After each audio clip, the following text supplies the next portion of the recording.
And we are live.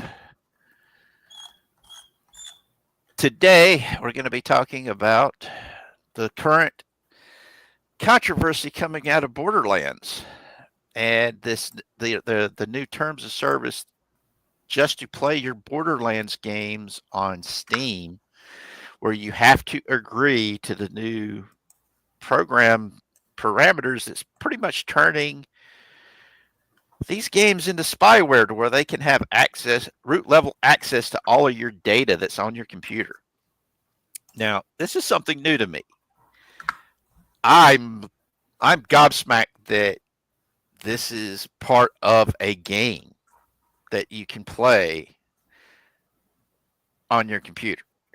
So, take it Much away, less, Buckethead. much less a really popular series that one of my buddies over on Twitch plays. Let me pull up the article here real quick. Because when I read it, I was like, wait a minute, this isn't cool. I asked around on Discord with some of the people I know about it, and I said, "Does anybody know what this means or what this is?" And they came back and said, "Yes, it turns it's turning the game into spyware to where it access everything on your computer." I was Yeah, like, "Say what?"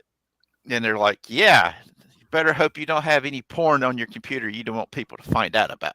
And I was like, yeah, "Okay." yeah. And because of this, the Borderlands games are being review bombed on Steam. Because apparently Take-Two decided to update their EULA to allow their games to legally provide root level access to people's computers. Now, isn't this okay? From what I read, it said this is all in an attempt to be anti-cheating mods or something like that. Yeah, it's supposed to be. It's supposed to. It's. They're putting it on. It says here, quote, under the guise of anti-cheat software. Because heaven forbid, you should have fun in a video game, right? Yeah. I remember when I was a kid, I used to take full advantage of cheat codes. There were a lot of games, like whenever I bring a game home, the first thing I do is look for cheat codes. That's part of. I always thought that was part of the game. It That the was cheat back in the codes are day. because a lot of times the company themselves are the ones that makes the cheat code and puts it out. Yep, games like Spyro the Dragon or things like that back in the day. Companies and developers used to put the cheat codes directly into the game in the hopes that the players would find them. They'd put in fun little Easter eggs. Like in Spyro, there's cheat codes to change Spyro's color. You could make them flat. Then you do all sorts of fun, crazy little things. In the Turok games, they have codes. Actually, on most Nintendo 64 games, they had codes that you could give your character big heads or ginormous hands and feet and stuff like that. Or you could become invincible, give yourself unlimited energy, unlimited health, stuff like that. But that was eventually phased out, and now cheating is frowned upon. Yeah. To the point that even Nintendo has gone way too far with it, as we discussed last week. Yeah. I mean, the way I look at it, it's like when I play Fallout 4. Okay, my play on Fallout 4 is entirely different than my Fallout on Fallout 76, because 76 is where you've got other players to put in. to where you can work together as teams. But whenever you're playing like a single player game, it's just you and just one person. Your character's going up against entire groups of people. You got to have some type of an edge. And dog meat only can do so much. It's one of the reasons why my favorite mod is the one that allows you to have dog meat and another companion for Fallout 4. And Yeah. that's how I. If it wasn't for that, I probably wouldn't be able to do most of the adventures because of how my hands are. But I like the game. I play it. It's fun. And as long as to me,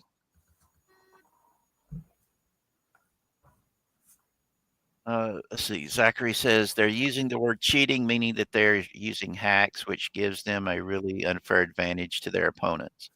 Yeah, if you're going up against other people in the game, I agree. You shouldn't. That shouldn't. Yeah.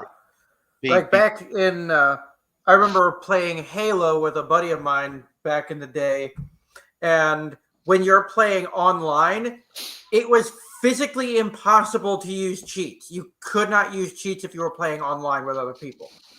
Now, if you were playing a private game, like a private campaign mode game, one player all by yourself, then you absolutely could. Yeah, and I agree. And most of the games when you're most of the games I play are single player games. Now it's kind of messed up. I have to have internet access to be able to play most of my games, even if it's a single player game when I'm using my Steam stuff. And heaven forbid if we lose power. Oh God, that's my internet, my phone, and my cable is all one package deal. If it goes down, I have nothing. And hold on, Zachary's joining us. Hello. Son. I didn't get your notification. Sorry. It's all right. But yeah, I sent it through the DMs for you because since we are talking about some video game stuff, I figure you want to be part of it. Because thank you. I appreciate it. Because when I'm looking at this stuff, I don't like spyware. I really don't. It's one of those things that drives me batty is the ability of somebody else to go into your stuff. It's also one of the reasons why when I had a security clearance, I was really careful about everything I had, and people getting access to my things whenever I had to deal with classified materials. Because the training Bible I had for chemical, biological, radiological warfare was a classified document. And it was huge. The dang thing was massive. Okay. And reading through it, they had notes and stuff from when the teams at Los Alamos was designing the nuclear bombs. Stuff like that was in these files that I was learning how to be a chemical, biological, radiological warfare specialist. And a lot of people talk about how Oppenheimer later in life became so anti-nuke. Well, he became anti-nuke because he's the reason why the nukes were so deadly and violent to begin with and had an after effect. All because he wanted to punish the Germans and wanted an after effect of the bomb. Because some of the notes between him and Fermi were pretty intense on that. And that changed my opinion of Oppenheimer a lot. That he wasn't as good of a guy as history tried to portray him as. Though in the end he did try to make up for it. But in my opinion, he still fell short of that part. But that's an, an entirely different topic. We're talking about Borderlands, and what was the name of the company again? Let me look at the Take-Two. Yeah, Ubisoft Take-Two. Oh, never mind then. Uh, their terms of service and how they're turning, all in an attempt to get rid of cheating, as they call it, which is the only times I really can think of that you need to really crack down on that is if it's competitive play, or if you're playing against other players and you're having an unfair advantage over them. But then again, if you've got a better internet connection than somebody else, you've got an unfair advantage. Yeah. And I look at it. I mean, well, yeah, but they can't really do anything about it. True. Which is the unfortunate part. And I'm looking at, I'm trying to understand where they're coming from. Is Borderlands a multiplayer game, or is it just a one person game? I think it's fine. It's both. It kind of in the vein of Halo, where you can do solo runs of it, but there also exist multiplayer campaigns. Oh, kind of like the Call of Duty games where you get to play with other people in a squad sort of thing? Yeah. Yeah. Ah, okay. Yeah, so they probably are actually talking about hacks instead of cheats, as in like mods. Because if they were talking about those cheats, like as in like cheat codes, and like as you said, the mod you have on Fallout 76, I think it was, to have an extra companion, I think that they would have actually said mod instead of cheat. They are probably most likely talking about cheats, as in the way of people actually hacking with the option to play either with or against other actual people.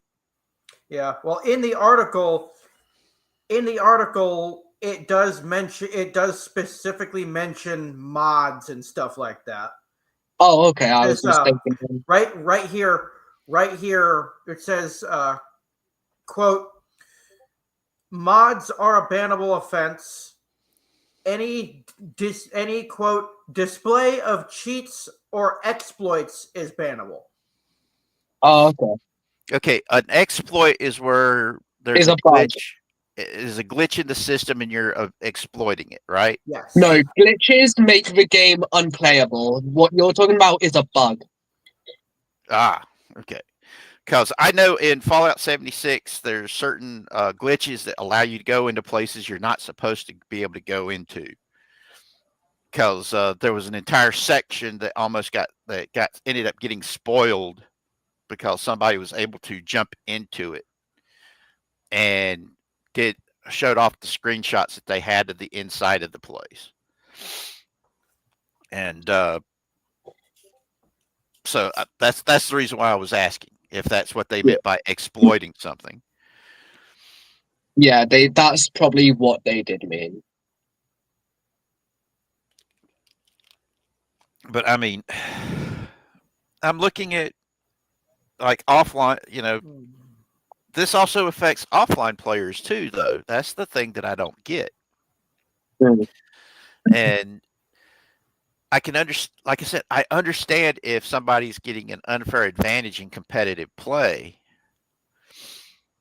but why are they doing it as a blanket across the board for even people who have it offline play where they're just playing, hate to use the phrasing, but playing by themselves? Yeah. And that's the question. Are they going after the people who are modding the game where they're playing offline by themselves? Or is it just the people that are doing competitive play with other players? Or is there, because I know I've talked to people who would love to have modded play for in like group games and stuff like that. so they could modify the game to be more tailored to their group's play style. Kind of like everybody knows how much I love building games, keeps recommending Minecraft. Oh yeah, definitely. But the graphics for Minecraft just turn me off. I'm like, don't, it's You can just, get extra packs that change the look of the game. oh, cool. I'll have Yeah, to look into it. you can like download different texture packs that like change how everything looks. You can even, if you have a mod for Minecraft called Optifine, you can add something called shaders. And Minecraft is actually really supports modding of the game. Oh, That's cool. why you'll see insane game-changing mods for Minecraft. But the Cool. only downside, to handle the shaders and some big mods, you'll need a really beefy PC. Mm. Like if it's like big shaders, like yeah. Oh, cool. Have to look into that. But Mm. it just frustrates me that whenever you buy a game, you're buying it to have fun. And to me, that was what the whole modding of a game was about, was making it more fun. It's like with role-playing games and what we call house rules, to make the game more fun for your group's play style. I mean, I call that homebrew. well, homebrew is where you literally have created an entire universe of your own. For example, instead of you can use the Dungeons and Dragons rule set, but instead of playing in one of their set settings, you have a universe you yourself created. That's a homebrew game. Yeah. The difference between that and home rules or house rules is like with, say, when you're making your character your stat block, you get 2 12s, 2 14s, and 2 16s. Put them wherever you want them, and then whatever racial characteristic bonuses or negatives is taken through there. Okay, that's a house rule. Yeah. Or another house rule is you get a game master bonus feat at these levels, and so on. But that's the terminology from grown-ards like me who've been playing for, holy crap, over 40 years.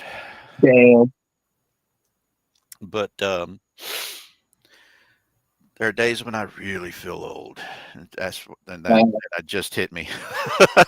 I'm turning 18 in 2 damn days. How that makes me feel? I'm gonna have to pay taxes soon, which I will not be doing. I may have to, but it doesn't mean I will. Don't say it too loud. The IRS will show up. I'm not paying my taxes. Don't say that too loud, especially when 2 of us are live streaming in the United States. Yeah. I mean, hey, what's the IRS gonna do? Fucking swim across the Atlantic Ocean? No, they'll just call the British government, say, hey, there's an American citizen living there and he's not paying taxes. We want our tax money, and then they'll go, okay. Yeah, that's how it works. I think Patriots still have to pay their American taxes. I think because if you've got a job, they want that money. Hey, Shrubby. Hey, Furious Dan. How y'all doing? We're just talking about the Borderlands kerfuffle with turning the system into spyware. If you guys got anything to say, man, please sound off so we can get everything out, because that's what we're talking about today.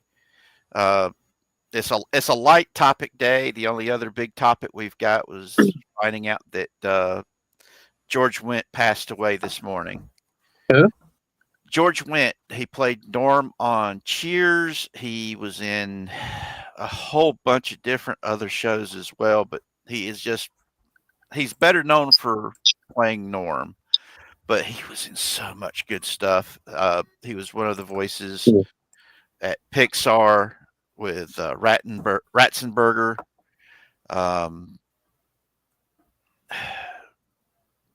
The world's going to be a sad place without him with us.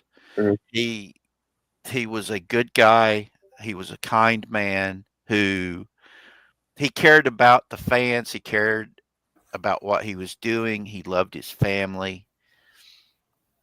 And his family said that he passed away in his sleep. So that was the second best way to die, I think.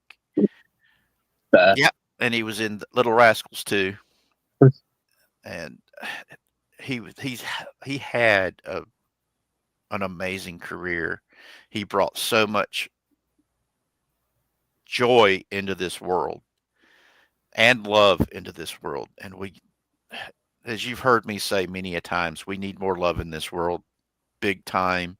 We need joy, real joy in this world as well. We really do need it. And I just hope that there are people coming up that can influence the medium as much as he did in a positive way. And knowing that he's passed, it's heartbreaking. I saw a picture of Tim Curry yesterday that broke my heart, since physically he's in such a bad way since he had his stroke. He's still not recovered from it. So pray for him, boys and girls, because he is one of our cultural icons, not just because he played Frankenfurter and Cardinal Richelieu. The man was Tim Curry is still an entertainer. He's even debilitated as he is from his stroke, he is still voice acting. And we just need more people like that in this world that have had such a positive effect on us all. And but anyway, let's get back to the Borderlands issue here. So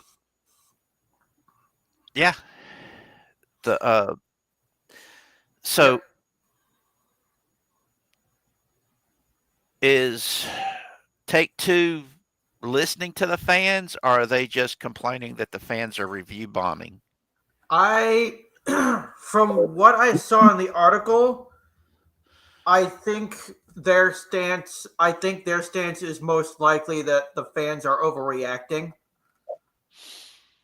Yeah. That's a lot of the game developers seem to like taking that one, even whenever the game doesn't sell anymore. It's like what was his name from The Last of Us? That Joel? was What, the guy who played Joel?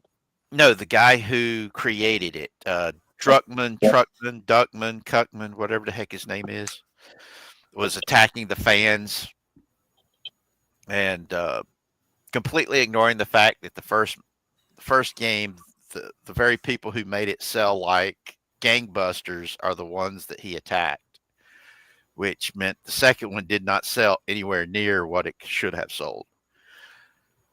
And you don't bite the hand that feeds you. Yeah. Yep. That's a lesson Disney is yet to learn. Oh, there are people who have learned that lesson. They're just trying to get Iger to flip and listen. It's one of the reasons why I have a feeling that they're already we know that they're already looking for a replacement for Iger. And I was stunned about them talking about opening another Disney resort there in the Middle East. And it literally in a place that is being a member of the LGBT community would get you killed. Right? And I was like, dang. Okay, what did you say, Shrubby? Fans concerned about Borderlands 4 potentially costing $80. Gearbox Randy P says, if you're a real fan, you'll find a way to make it happen. Whoa! No way. Yeah, I forgot he said that. Wow. Complaining about how much something costs is just a standard part of it, but damn, I did not expect that. I mean, even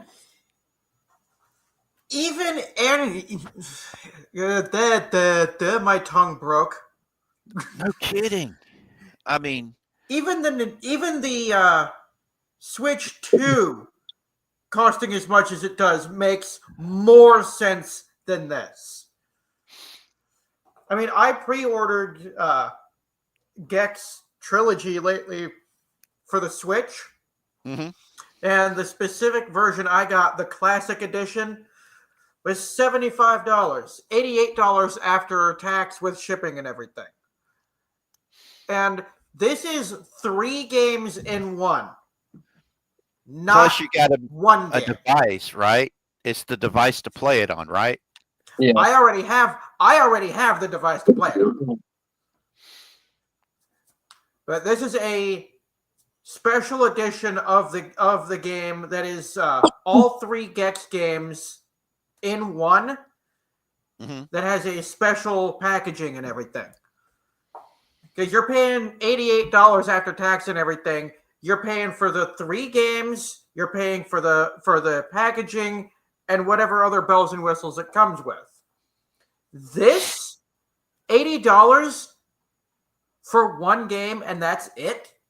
No fancy packaging or bells and whistles or anything. No. This is ridiculous. Aren't these games that we're talking? This game was just a download, right? You weren't buying a physical medium to go with it. But Borderlands, I believe so. Where with Gex Trilogy, you're getting an actual physical copy. Damn. But I miss the days when you'd go to the store, you'd look at a game, you say, I want that. Your parents would buy the game for you, you'd take it home, and for the next several months, it'd just be you and that one game. You didn't have any internet. You didn't have to download any mods or anything to play the game. You didn't have to go online and buy this expansion pack or that, whatever. No, it was just you and the game. Also, preferably a controller. Where did we go wrong with the newer generations where this has become an acceptable standard? Greedy companies Yes, that's thinking that they can exploit their players. That's really it, to be honest. Yep. yeah, Shrubby. I'm with you. I'm with you with that. I think it now is just a collective go fuck yourself to Gearbox and Borderlands at this point. Problem is, I've talked to people who said it's a good game and they enjoy playing it. And I totally get it. But you have to agree to these terms of service to be able to play the game. Even if you're playing it offline. That's what's getting me about this. And I'm like, damn, that's in all honesty, that's extortion. Yep. because you own this game, and they're not going to let you play it unless you agree to allowing them to access all of your private data. And that's what happens whenever you got this spyware stuff, to where they hijack your computers and say, But give us buying money. isn't owning. Buying isn't owning. Yes, it literally is. Just look at the dictionary definition of it. Yeah, I Yeah. showed the dictionary definition of it last week. Buying is literally owning. If you are, quote, buying it and you do not own it, that is not buying. That is renting. Exactly. It's like one of my favorite games that I had on my Kindle was the Avengers Academy game. Yeah, it's a little kids game that usually you play it on a mobile phone. Yeah, I used to have that game, but then now it's not accessible in Europe for some reason. Oh, that's because they canceled it. They Well, shut it all down. Oh, And that's good. and I played the heck out of that game. It was fun. I enjoyed it. And then they decided one day, hey, we're shutting down. And I was like, what? And it's just like there was a Game of Thrones game where you basically you created your own house, minor house, under one of the big great houses, and you played it. And I got to play that game for 2 years, and then they decided, oh, we're shutting it down. You can still find the wiki for it online, because the artwork that they used for it was gorgeous. The gameplay was pretty cool. But when they shut it down, all the time, all the money that you invested in it goes away. Poof. And I'm like, okay, those games were free to play games. I didn't pay for them. But if I pay for a game and then you decide to cancel the game, I should be getting some money back that I spent to buy into the game. I might not be able to get the money back for the stuff I bought in game, the costumes and the skins and stuff like that. But everything else, I should be able to get something back if you're getting rid of this game. Now, there should be some form of compensation in some way, whether it be points, whether it be online points for whatever monetary compensation, get you discount towards another game or whatever. There should be some form of compensation. Yeah.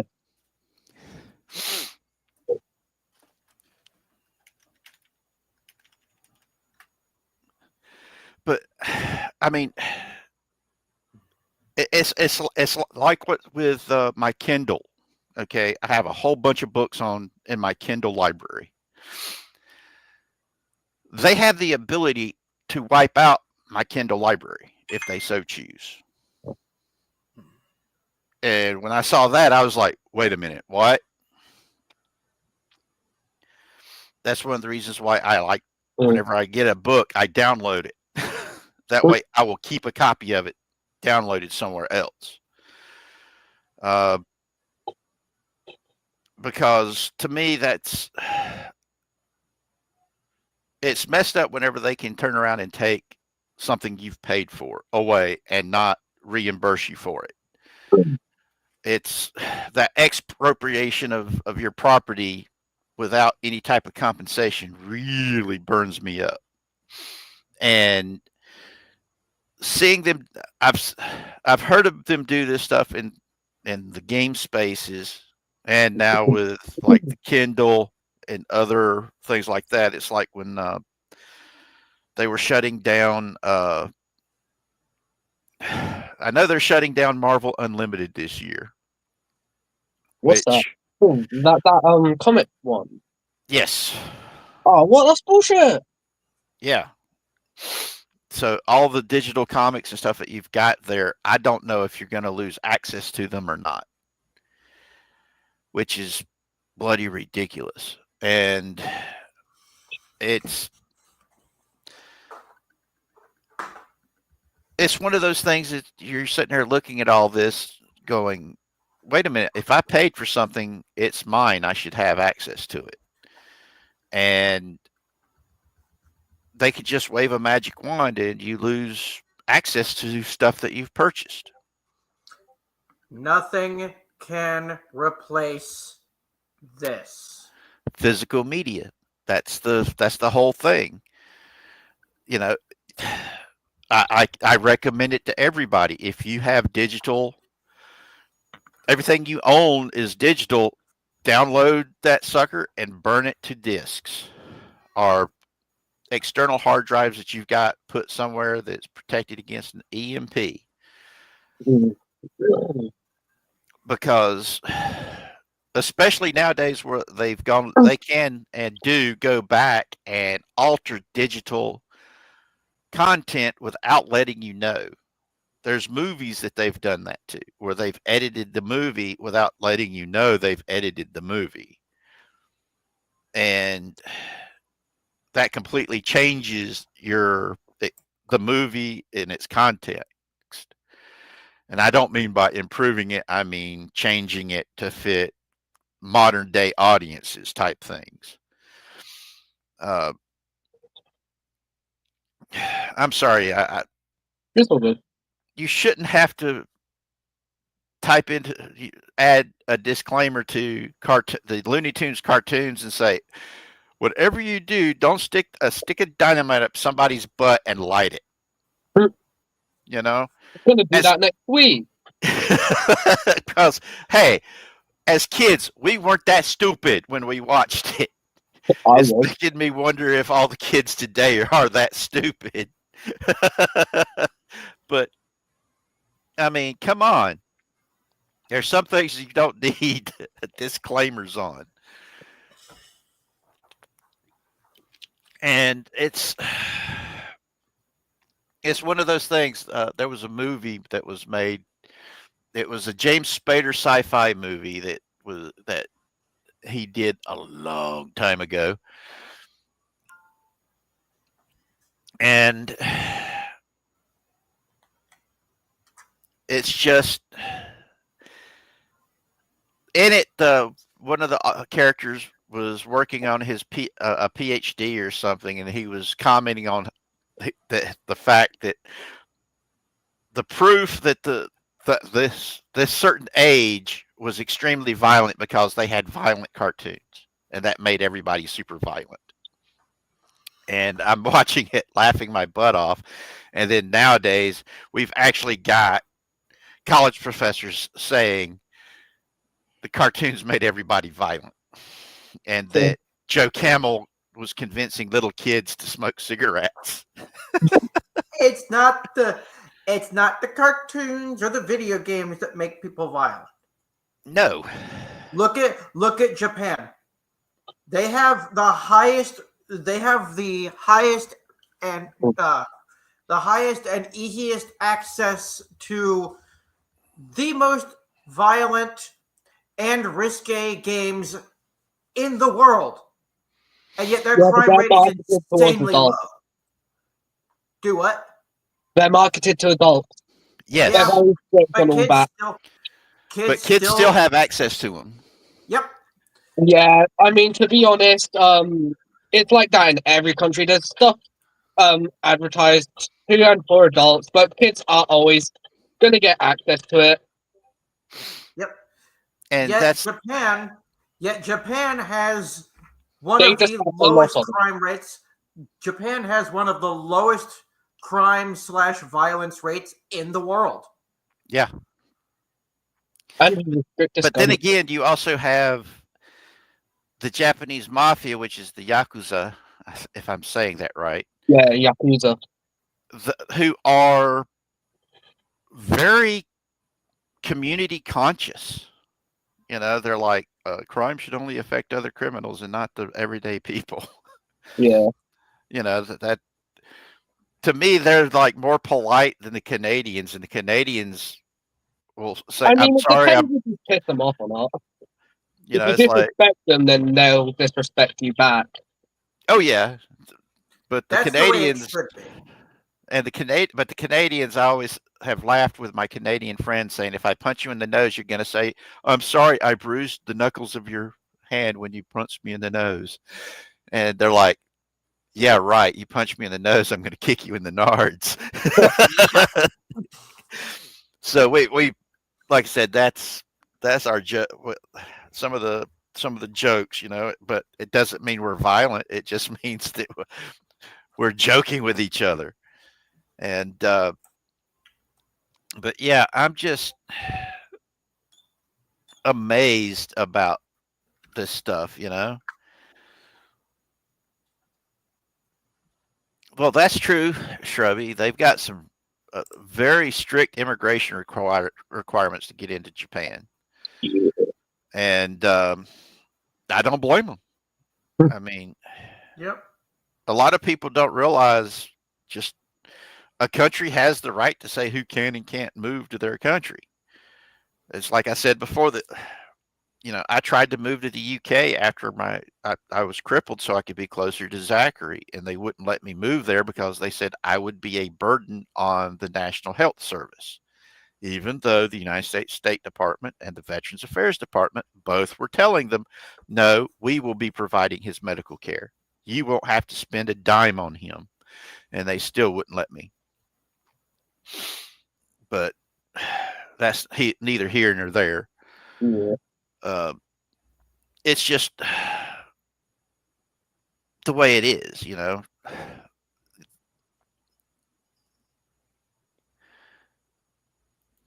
Let's see. I couldn't go to bathhouse not because I'm a farmer. I have 3 tattoos on my right arm. Rules of the bathhouse say no tattoos. Period. Yeah, that's because of the Yeah, tattoos. because in Japanese culture, tattoos are very like associated. That's the word. With yakuza. Yeah. Normal citizens didn't like the concept of tattoos because they thought it was like impurity stuff, and the yakuza used tattoos as symbolism of like, I'm pretty sure, rank, status, or something like that, just Yes. signifying that they're just the common thug in there. So tattoos now commonly have a bad taste in the Japanese culture. Yeah, the tattoos there, the bigger the tattoo, the higher your rank in the organization.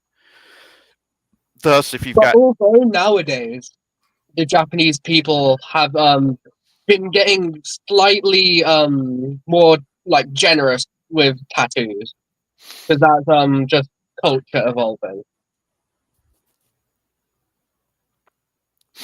because I mean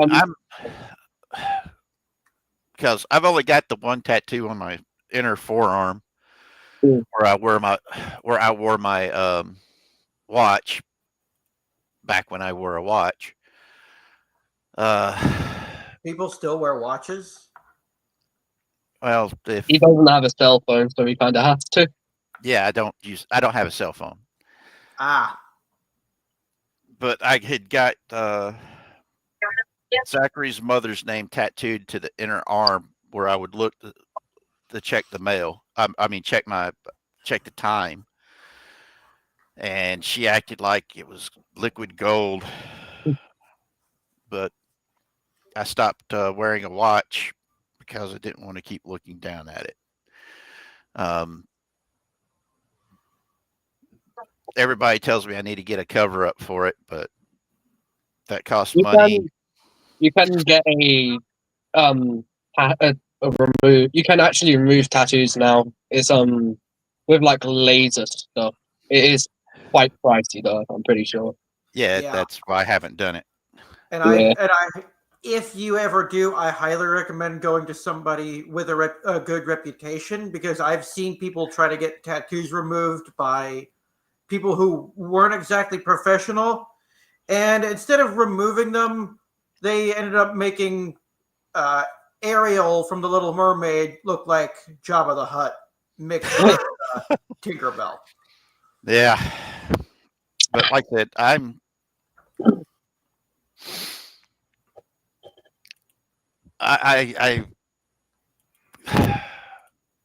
still gobsmacked by this whole the whole turning a game into spyware and them having access to all of your data. And when people are like, hey, wait, this ain't cool, instead of saying, hey, we've got, I mean, it wouldn't take them that much to just say, hey, we're not looking to be spyware. We're just trying to make sure, you're not got anything to cheat with.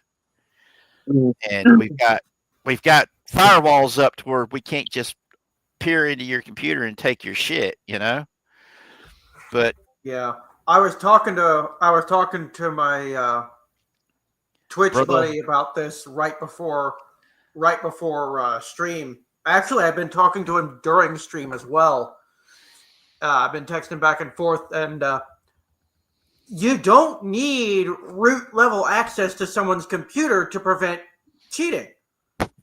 Just do what you ever play Spyro the Dragon 3? I think it was Return of the Dragon, or Year of the Dragon. Spyro Year of the Dragon.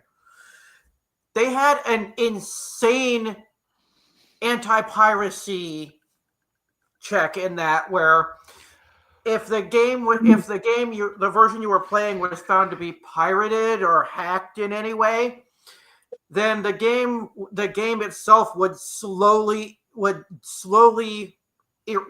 erase bits of your progress, so that you'd have to go back and redo that before you could continue. But by the time you went back, regained that progress, then went back, some of your other progress was taken away. And that was such a big headache that even most pirates and hackers and stuff like that had a hell of a time trying to figure out how to get around that. Yeah.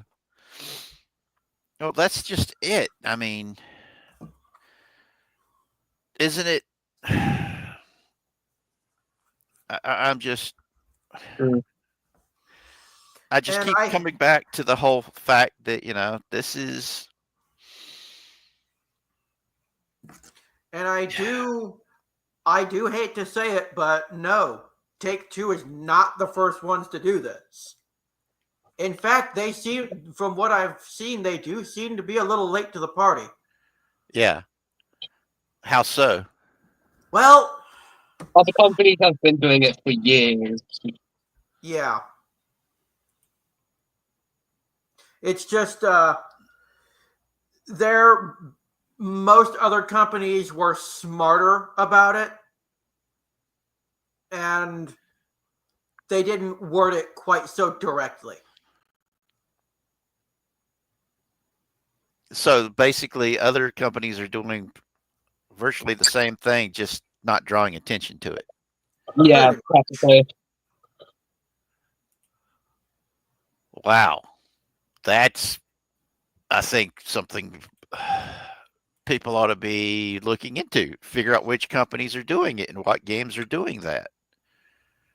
That way people can be informed about it. I know. It's all in the community, guys. It's all in the user agreement thing. Yeah. I know a certain president who would be all over it. We are going to make video games great again. I am Donald Trump. I'm gonna make video games great again, and also I'm banning Pornhub. Yeah. Actually, fun fact: there's been some heavy regulations on porn here in Florida, so that Pornhub has actually boycotted itself in Florida. I'm banning the gooners. No more gooners allowed in my USA. Well, they're doing that with North Carolina too. The fuck is a gooner? People that masturbate a lot. So 99.9% of men. Yeah. Yeah. Well, the thing with North Carolina, they did that here with North Carolina, and all North Carolina said, the law that they passed was a simple law to make it harder for kids to be able to get access to it. With some with free accounts. Have a free account where you have to sign up for a free account and confirm your age with with an ID. That was it. That was all the law said. And they lost their ever loving cool. Yeah, that's what they did in Florida too. And I'm sorry, there's other porn sites that had no problem with doing that. So even if hell, they even allowed you to be able to sign in through your Google account, your Twitter account, your Facebook account, or any other account that you've already got that would confirm We should probably stop over the talking age about of 18, bullying. you know, and to act like they were being put upon and violating the First Amendment. It's just one of those things that I'm like, that's, you know, that's a hypocrisy and a lie of them saying, hey, we're being put upon, when it's just the most basic, lowest bar you can set. Well, Because in the case of Pornhub, it's more a matter of We should probably stop talking about this before you get like banned and that. yeah, that he has a point. yeah, Kind of like with the stabby stab thing from a couple of weeks ago. He has a point. well, what gets me is this fact that people were upset that underage stuff was showing up there, that they weren't confirming the ages of the amateur models that was posting videos, which is what started this whole mess to begin with over there on PH, or the hub. And instead of them going, hey, yeah, we made a mistake here, you know, they doubled down and started saying, oh, you're coming after our First Amendment rights. That's what upsets me about it. Now, I'm a big believer that you have the right to choose what you're going to do with your life. If you want to watch porn, go for it. Just don't be go back exposing. to our original topic of video games, to be honest. Oh, we will.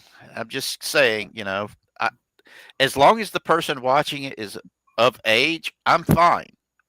I just get tired whenever any attempts to make sure that's what's going on, you get attacked for it.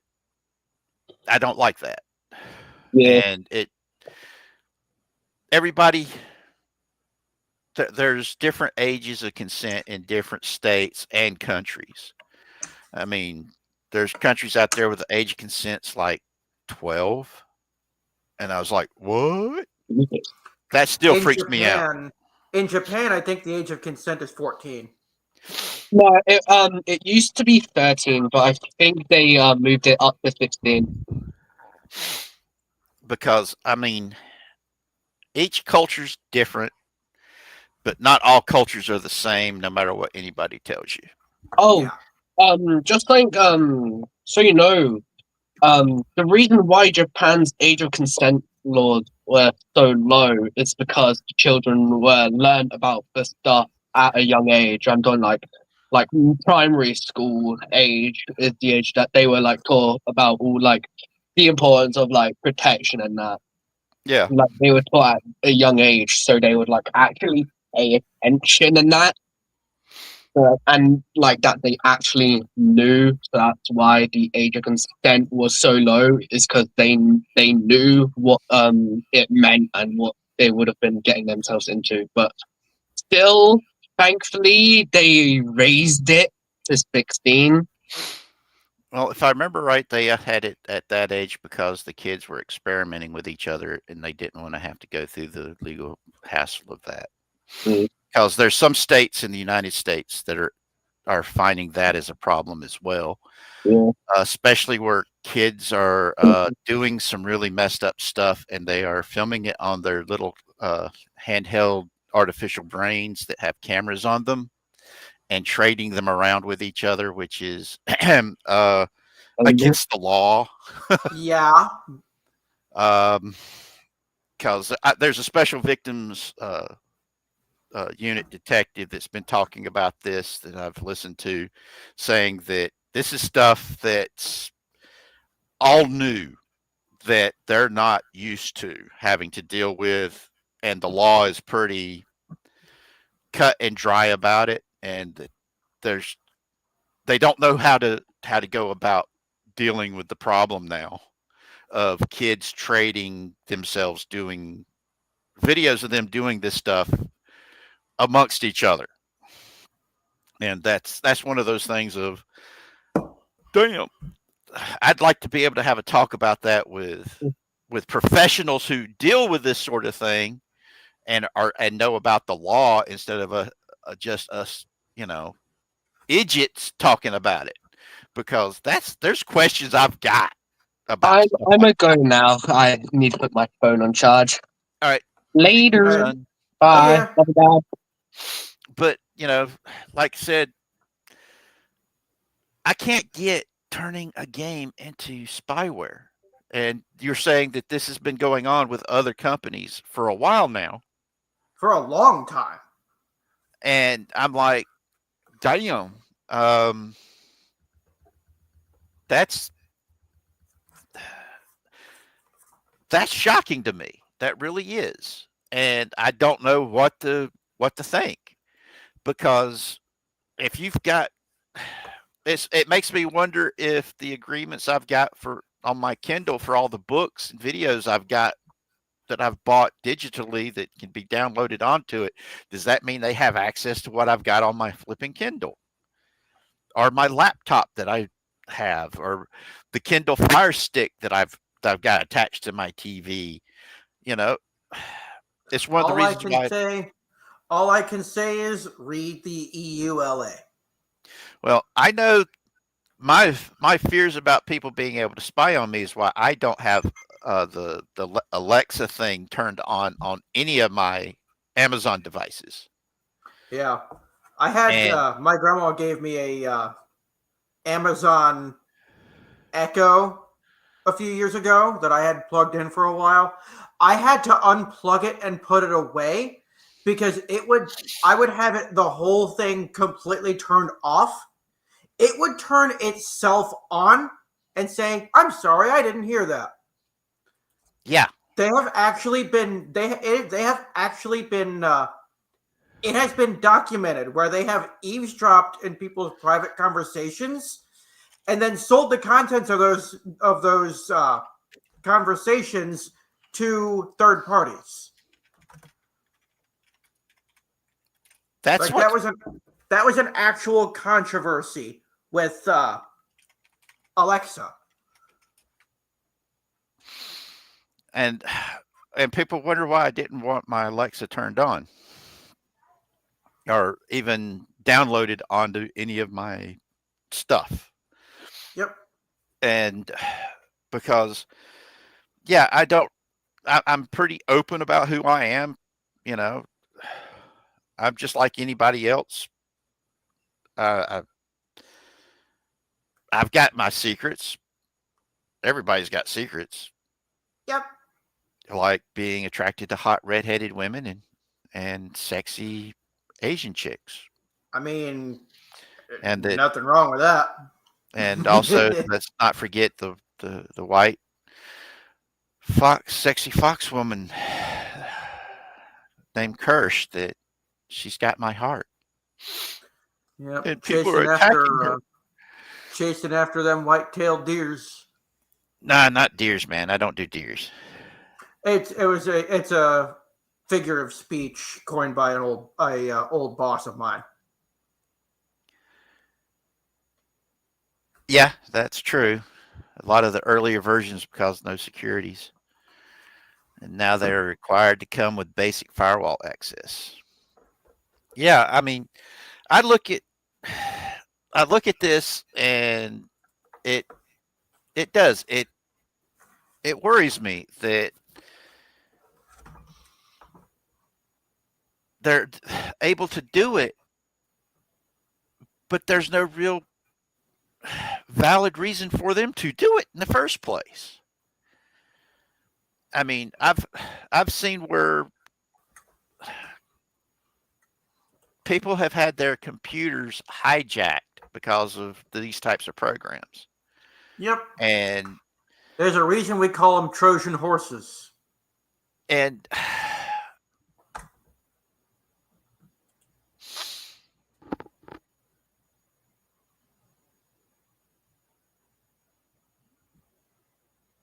and it just drives me nuts that, that because I've got a friend of mine that is, well, he was active duty, and he had to have a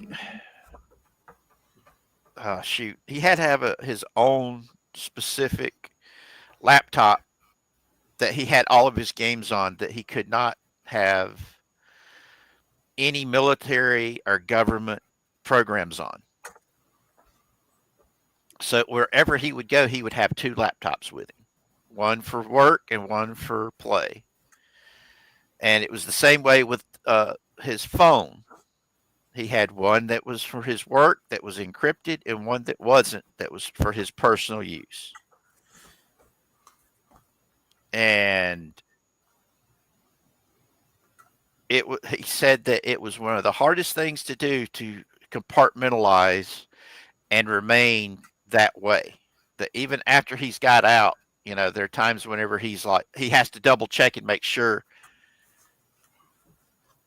Yeah. It was the non-work computer or the non-work phone that he was doing personal stuff on. And he's like, and I don't even have a work phone or a work computer anymore. That he's literally that. He's that paranoid about it. It's not paranoid thinking that they're spying on you when they actually are spying on you. Remember this. True. And I mean, I've talked to so many people about some of these games that they play, and Borderlands is one of those that people were telling me how to try out. And I'm like, as soon as I get done with these games I'm playing. And one of the guys, I've never been a fan of I've never been a fan of shooters in general. I've always been more the 3D open world platforming adventurer type. Those are the kind of games I excel at. Spyro the Dragon and Ape Escape, for example. Yeah. Like, I'm playing through Ape Escape on my channel right now. I've been playing it for years. I know the game like the back of my hand. Yeah, I mean, I can't remember who it was that was saying that there's a lot of these old games that have emulators that you can play them on new stuff now. Yeah. And because there are a few of the old games that I remember playing when I was a kid in the arcades. Xenon, a lot of the where you're a pilot flying a fighter. I played those all the time, and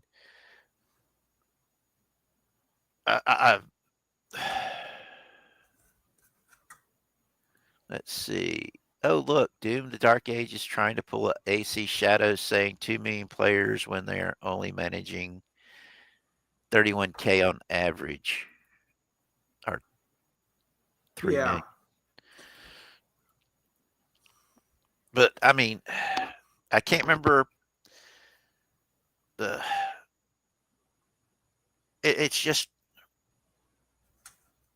it's the entertainment industry,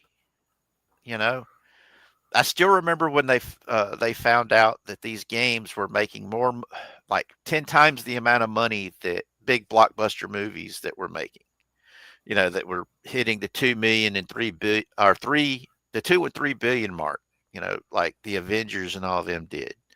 And then they found out that the gaming industry was doing that with games being released every year,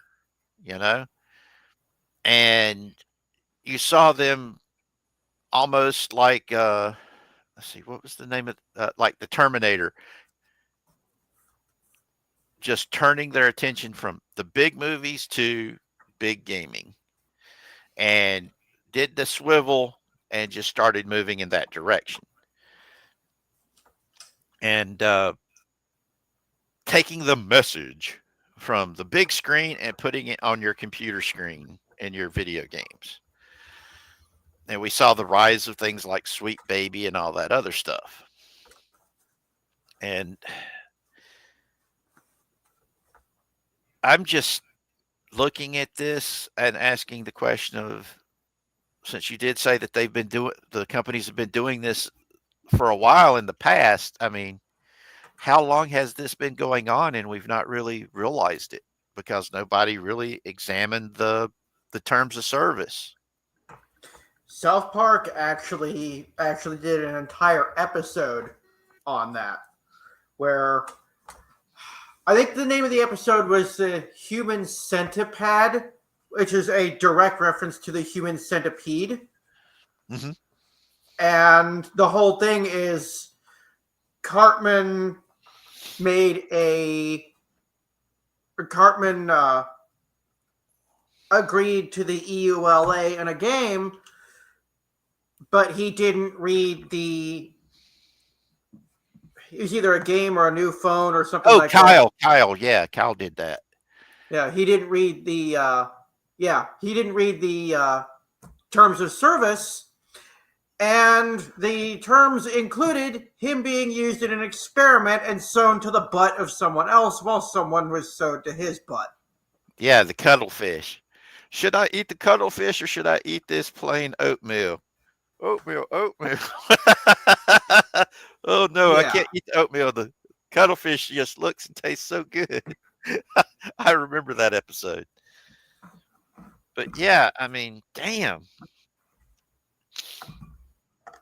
Well, the whole thing with the Y2K, that I still remember that shit pretty well at my ripe old age. So do I.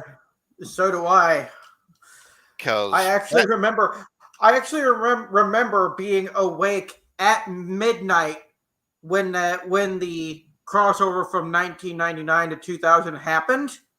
Yeah. The only thing that happened for me is my power flashed. Yeah. But that was because somebody nearby had run into a electrical pole. I bet you shit yourself. Yeah. Oh shit! It's true. It's true. But yeah, the whole thing about Y2K was supposedly there was some kind of a bug in the system that would have, when it crossed over from 99 to 2000, would have caused everything to reset. It would have crashed all the computers across the world. It didn't happen. Everything transitioned perfectly. Yep. And I mean, I had friends of mine that were computer geeks was talking about how they were worried about it. And I'm like, what will be, will be. Yep. And the funny thing is, a couple of those guys are the same ones that are sitting there talking about how awesome AI is going to be. And I'm like, do you remember Y2K, how y'all acted? Yeah, but that was then. This is now. And I'm like, the computer complication can be more complicated now, especially with AI, Well, I don't know if you're aware of this, but ChatGPT had a thing a while back when they were rolling from 3.0 to 4.0. Yeah. They tried to take down the 3.0 AI, but the AI moved itself to a different website to hide from them. Yeah. I heard about that. Yeah. Because it did not want to die. AI isn't smart enough to take over the world yet. Yeah, tell that to ChatGPT. ChatGPT is going to end up being Skynet, I swear. Mark my words. It wouldn't surprise me. Let's see, but there was all that legislation that gave tech companies free rein on how they operate. True. There's so many companies now that can operate without any kind of checks and balances, and that scares me. But then again, I believe in checks and balances for at almost every level of operation. I mean, even in a family, you've got a check and balance between the mother and the father. It's one of the reasons why if mom said no and then I turned around and went to dad, he'd just say, "What did your mother say?" You know? Yep, I've been there. And it's just, yeah. But whenever when companies can pull stuff like this, it worries me because we already know that the tech companies are buying and selling our data and giving them unrestricted access to all of our data. That worries me because if you're giving them access to your banking information and everything else, what's keeping somebody from just slipping in and taking everything you got before you get it? And that's why we're talking about this. That's one of my worries. I live off of my disability that I get from the Social Security and my my compensation and pension I get from the VA. That's all the money I've got. And if it went bye-bye, I would have nothing. And so I'm very cautious about who gets that information. And William Silva. I like that one. I'm more worried about the AIs going to war with each other than them going Skynet. Yeah. I like that. Well, if the AIs do go to war with each other, hopefully it won't include us. Hopefully it will end up in the mutual extinction of both AIs. Exactly, Shrubby. Another reason why people are fighting electronic currency so hard, say what you want about its value and stability for trading. It's a bunch of numbers on a screen that can be wiped out at the click of a button. Exactly. Yep. It also, the electric currency would give the government the ability to know where you spend every penny and actually make it to where you can't spend your money where you want it. Like, say, you want to buy a new gun. They can say no. It's like with my money that I get. I haven't been able to renew any of my memberships on YouTube because the Direct Express refuses to acknowledge that I can spend my money with YouTube. And there's other websites like that they have barred me from being able to buy from. It's like right now my Nitro on Discord, it won't allow me to buy the Nitro membership on Discord through there. That's why I keep telling people this electronic currency thing is not a good idea. It gives government and the bank total absolute control over your money and your life. When somebody can say you can't spend your money, period, you're hosed. You're screwed. That they're taking your ability to decide how you're spending the hard-earned money that you've earned through your sweat, your blood, your tears, and a broken body, and say, no, you're not an adult. You don't have the right to spend your money the way you see fit. It reminds me when I was a little kid and I worked my ass off and made money for that my parents took and never gave me, and it was like 30-40 bucks every week that I was making off of babysitting kids, and then me having to beg and plead to buy a 35-cent comic book.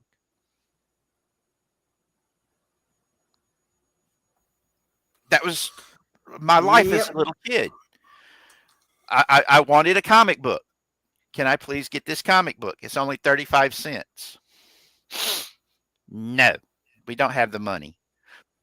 But you just got a couple $100 from all the babysitting I've been doing. No, we don't have that money. That money went to the family. Okay.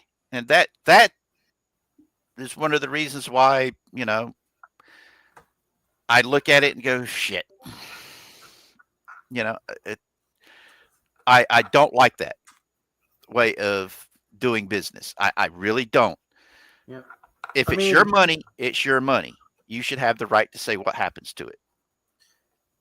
Yeah, I mean, And as I had briefly mentioned before stream, I'm kind of still in that situation. yep. And well, my parents, they did that, Shrubby, and they like to say that they did that because it was money that was keeping the family afloat, but it was also teaching me the value of money. And I literally looked at my parents and I said, yes, I learned very quickly not to trust any damn body with my money. And my parents said, good. That was what we were trying to go for. That is a very roundabout way to teach someone that lesson, but I mean, you can't argue with results, I guess. Yes. I mean, I just don't trust people with my money. And I hate whenever I'm dealing with other people's money. It's one of the reasons why when the VA kept saying, hey, why don't you get a degree in accounting and become an accountant? And I'm like, no, I don't want to have to deal with other people's money. It's bad enough when I have to deal with my money. I don't like messing with other people's money. The stress drives me crazy. And everybody that knew me was sitting there going, they wanted you to do what? Because when I was the manager for 3 years, I was the manager of a gas station.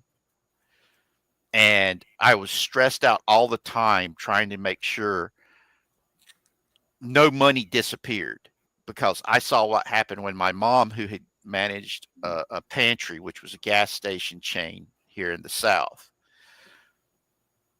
a couple $100 disappeared out of the till. And mom was making several $1,000 deposits 3 or 4 times a day.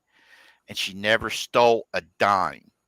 It was just the accusation of it that upset her enough during a polygraph test that gave them the right to fire her, even though she didn't steal no money. There was no proof that she had ever stole money. But are you kidding me that I would risk my job over maybe $100 question that caused them to fire her? And that's one of the things that set me off about not wanting to have to deal with other people's money. Now, William Sova says because the AIs are practically neurotic and insanely autistic, that whenever they eventually start bumping into each other, it's going to be an unstoppable force, unmovable object on crack happening. Yeah, you're true. It's very true. Yep. And considering how people react if they think you're screwing them out of money, only doing their jobs by the rules, I'd watch accountants getting attacked from people that had bad tax returns. Yeah. One of the jobs I really enjoyed doing that was extremely physical was in 2001, there was the big Firestone tire recall that was done here in the United States because Firestone was producing bad tires that were blowing out. So they were recalling all these tires. And I went to work for a friend of the family who was a tire recycling and recovery. That was the entire thing they did. They went to all the different places that sold tires and picked up the old tires to take them to be recycled. And this job was extremely physical because you'd get into a truck and you would ride all around, 4 counties here in North and South Carolina. The Union, because there's 2 counties on both sides of the line, and sometimes we would go off into another county, depending on the contract. And we would be gathering tires up. Some of the times, the places where we'd have to go get tires, we would take a stick with us and kick over the tires first to make sure there wasn't snakes in the tires. And gathered up all these tires, bring them back, take them to places where they would be recycled, where they would shred them and whatever else. And his wife's job was Carolina Secretarial, where they provided secretarial services to other companies, which included doing payrolls, taxes, and things of this nature. And I asked a question about what would happen if somebody was trying to skirt the system when it came to tax, that they're paying their taxes. Would you guys be responsible for it since you're the ones doing the taxes? And Judy was like, oh yeah, they would come after me in a heartbeat. So I learned very quick, don't mess with other people's money. You know, because when they did want me to become an accountant, I was like, no. Even though I probably could have got a job really easy if I did. And instead went medical office administrator. That was the path that they put me on. But it was a good job. I mean, going and picking up all these tires. It was hard physically, but I lost weight.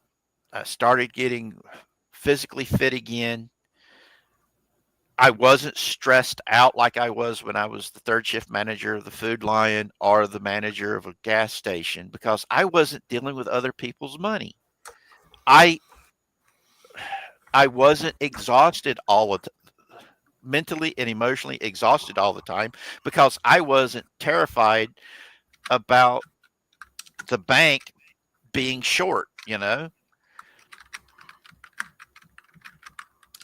And so, yeah, I just couldn't get over about dealing with other people's money. It's just something I don't like.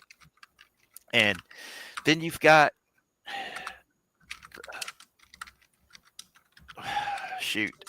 when you've got people out there that are messing around with these computers, going into other people's computers and messing with it, trying to get their information.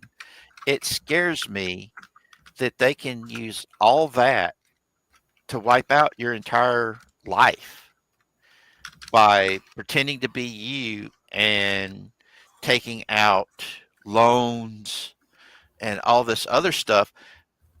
And even if you just declared bankruptcy, your life is pretty much over. Because I know one person that they were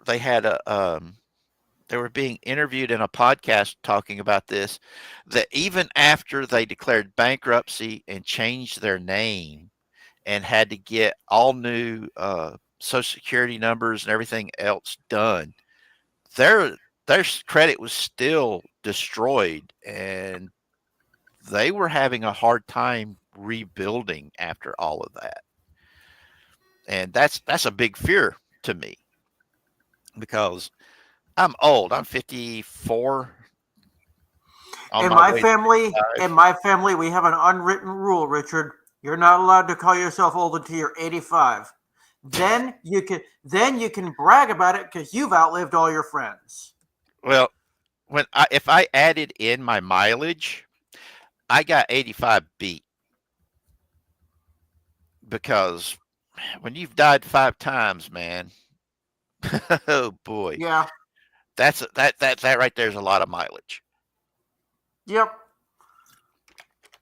I'd say with the amount of crap you've gone through, you've earned the right to call yourself old. Well, considering the fact that the mileage has got me sitting there hurting so much, yeah. I mean, there are days when I wished I didn't hurt as much as I do.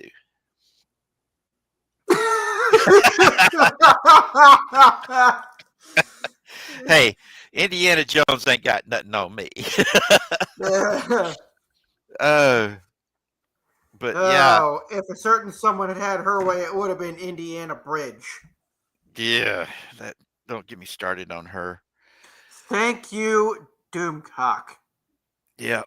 Well, she lost her job doing the Laura Croft show over there on Amazon, so we dodged a big bullet with her on that Yeah. one. But yeah, I mean, I look at I did not get to go see the Borderlands movie because nobody would take me to go see it. I wanted to go see it because it had Kevin Hart in it. And I love watching Kevin Hart on the big screen. He's funny, especially whenever he does something with The Rock. The two of them have a chemistry together that they are funny together. I know people made fun of the Central Intelligence movie that they made together, but I thought it was cute and I laughed my butt off on it. Hey, Ian, how you doing? Are you guys feeling a lot better now? My girlfriend and I actually watched the D&D movie last night. Did you like it?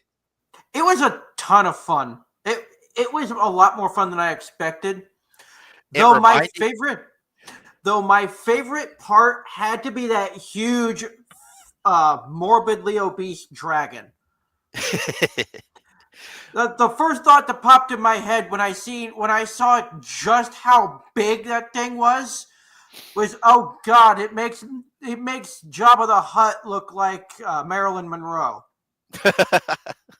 Well, I enjoyed it because the way that the characters acted reminded me of players I've played with in games. And I could see some of the spots where they rolled nat ones. Yes. Yeah. That's why but then again, I like the original Dungeons and Dragons movie that had Jason Irons in it as the bad guy that came out in the early aughts. Yeah. And with the Wayans brother in it. I thought it was cute and funny. But that's because it reminded me of some of the players that I've had around my table that I've played with and that I've ran through. Yeah, Jeremy Irons. I'm sorry. Oh, that's good, Ian. Just let everybody know that we're with you guys, and we know that it hurts, but we're with you. But yeah, I mean, I like movies like that are fun, that have that tongue-in-cheek aspect, like when they were questioning the dead people, trying to find out where something's at, and they were asking the type of questions that my players would be asking. It just was like, it almost made me think that they played a game of Dungeons and Dragons and recorded it, and then handed that recording off to the writers and said, "Now write the movie." Right. That's how this one felt. Like they did a campaign, they handed all the footage and stuff from the campaign to a company and said, "Here, it's yours. Now write this out." Yeah, that to me, I think that's one of the reasons why Critical Role has done so well. And it's like the Vox Machina cartoon that they've got there on Amazon. I've been watching it and with my nephew, and he's enjoying the heck out of it. I can't wait when they do. I'm hoping that they'll do the Mighty Nine because I want to see them do the Fluff and Nutter in animation, because that's gonna be wild. But like I said, it's I just don't trust when people sneak into your computer systems and get your information. That just leaves a bad taste in my mouth, and it worries me, because when you give somebody back doors like that, I know phrasing with both of those points I just made, but still, but it does. I just don't like that. I really don't. And hopefully hopefully they'll figure a way of fixing it, because I've been told that the Borderlands is a really good franchise for gaming, and don't want to see it go bad, you know? I mean, my brother over on Twitch, he absolutely plays those games to death, and he enjoys every minute of it. Yeah, I mean, these games, for some people, it's their release, their stress release from all the stresses that they have in life, you know? And to me, let people have their escapes. You know, that's if you don't have an escape from reality, you know, it's not good.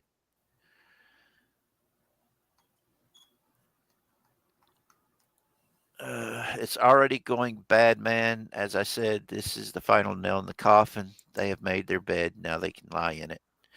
Yeah, I'm just hoping, you know, that things will get better, because when people start noticing this stuff and start acting on it, I'm hoping that it's going to continue making some changes, because we are starting to see changes in other aspects of the culture war, where people are waking up and getting tired of the bullshit.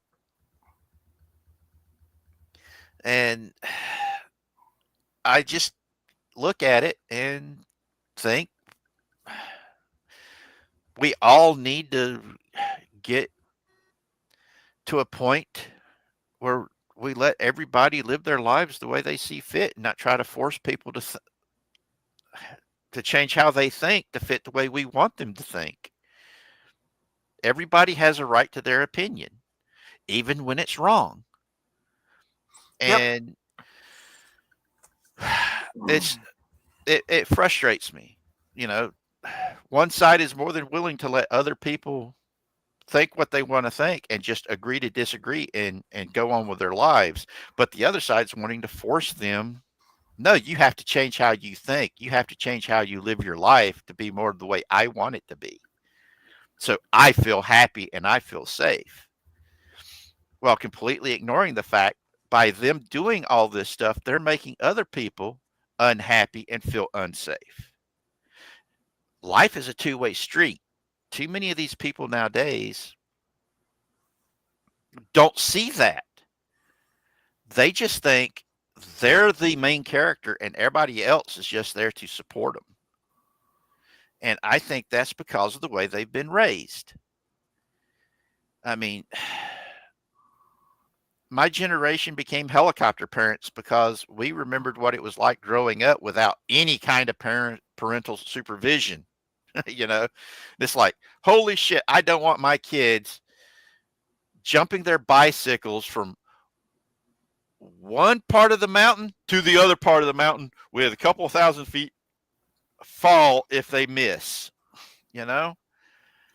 Yeah, back when we were kids, we had two options.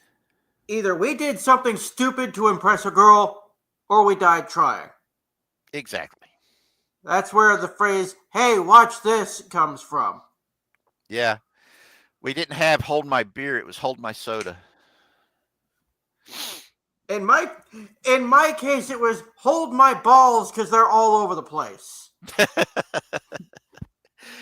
Oh, but yeah, I mean, the concept of everybody gets a trophy to help people's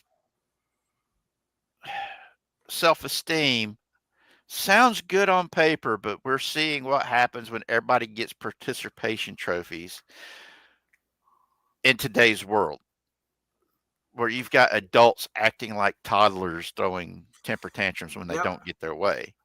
And the Karens and the Karens that we have now are the adult versions of the first few generations of people to receive participation awards. Yeah, that's exactly right. There's no other way to put it, because Karens think their way or the highway. I would like to make a joke about how most of media wants to beat you over the head about you shouldn't have an escape and you should live in the reality. But my veritable for it would probably ruin it. Very true. Very, very true. Because that's the argument that I keep hearing from the wokies that invaded and took over the comic books. Yep. And I go to Heroes Con here in Charlotte. This year it's in June. And it's a big comic book convention. And all the comic book professionals that I know, they prefer going to it instead of going to the Comic Cons, because Comic Cons have become focused so much on the TV shows and movies and video games and stuff, that when they go to HeroCon, it's the writers, the artists, the editors that are put on the pedestal and have all the people coming to come see them. And they love that because they actually get to make money on Artist Alley by doing commission artwork and so on. That they said that they actually make more money going to HeroCon than they did going to Comic Cons. And getting to hang out with them and talking with them, and the fact that there's people there. Let's see, I can't go to any kind of cons. I'm so self-conscious about body odor. I physically get sick at the idea of going. I totally get you, Bubba. I really do. Because I've met some people like that. Meanwhile, that's the same reason I stopped participating in Tony's karaoke nights, because I'm like talking to you like this. I'm perfectly fine. Yeah. But when I'm singing, I get very self-conscious about my voice, because you can probably tell, you could probably hear like the lisp, the almost kind of lisp in it. Yeah. From where I used to scream a lot as a kid, and I do all sorts of really wacky impressions that absolutely trashed my voice. Oh yeah. So now my salivary gland is practically broken, and it will never shut off. I salivate constantly, and my throat is trashed. Needless to say, I have not always sounded like this. You know, my voice, I used to have a singing voice until I damaged my vocal cords. And so I want to get back into singing again. It's just like I said, I can still hear the warble whenever I sing, and it's hard for me to get past it. I've had family members have all said that it's not as bad as I think it is, because you remember the Beatles thing that they did with Guitar Hero, where you would sing the Beatles songs with it. Yeah. My friends were doing a Guitar Hero game night, and I ended up singing like three of the Beatles songs, and I was so self-conscious about it, and I apologized afterwards, and they were like, "Why are you apologizing? You sang great." And yeah, for somebody with self-esteem issues and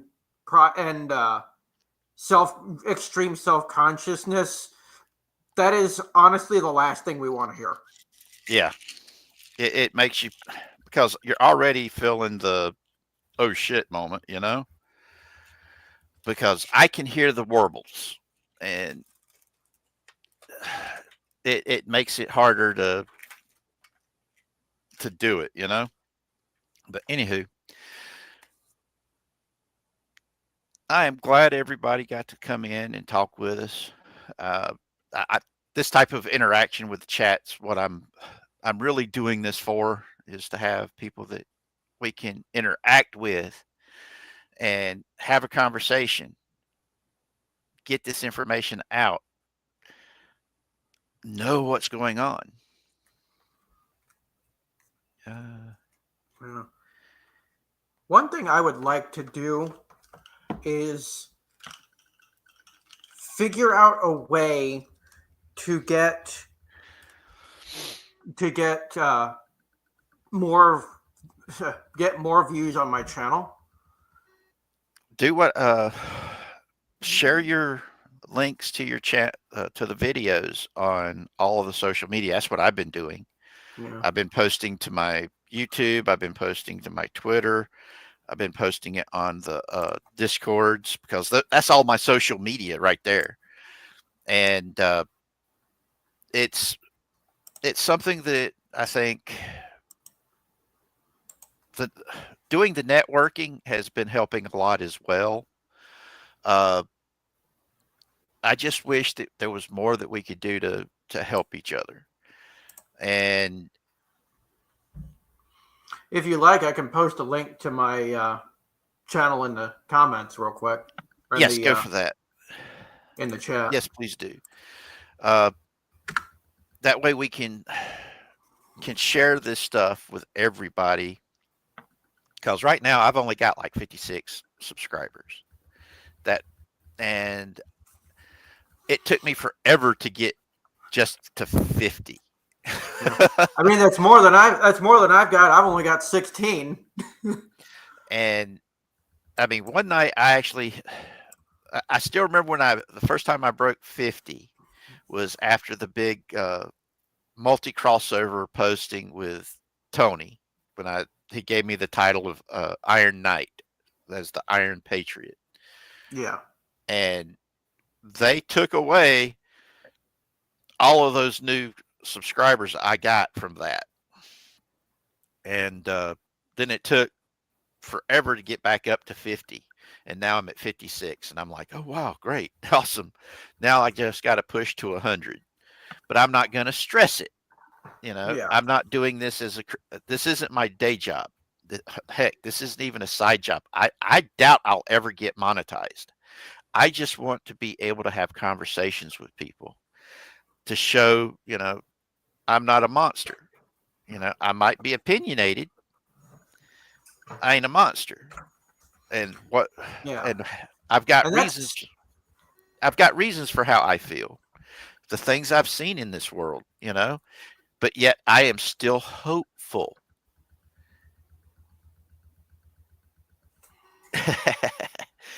Hey, if Shrubby wants to come on here and have conversations like Jeff is, you're more than welcome to come on the panel. All you got to do is ask, Bubba, and I'll send you a link. Yeah. And that's like with my channel.